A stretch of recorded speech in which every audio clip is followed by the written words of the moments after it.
بسم الله الرحمن الرحیم. فارماسیست رحمت خان بوستان، آمر صف ترجمه ادویه و محصولات صحی گیاهی و بیولوژیک تولیدی.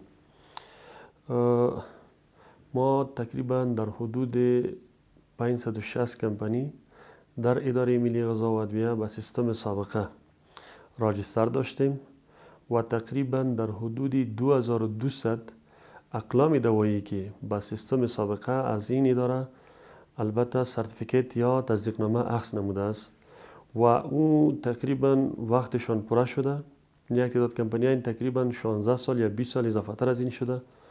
حالا مطابق طرز العمل جدید تقریبا در حدود 200 یا اضافه تر از 200 برای ما از کمپانی های فارماسیوتیکال، هربال یا گیاهی و نیوتریسیوتیکال به اداره ملی غذا و ادویه اسناد لازمی را ارائه کردند.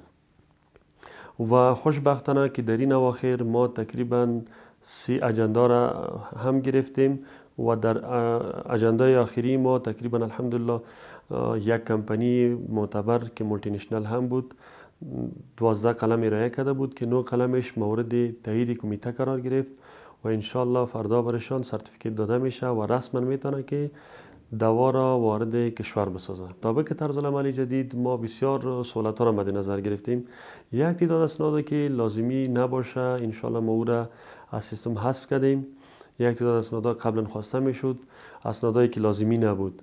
اسنادایی که لازمی باشه امور میخوایم انشالله به مو کمیته اکتفا میکنه و بر اساس از او انشالله ما اسناد را پاس میکنیم.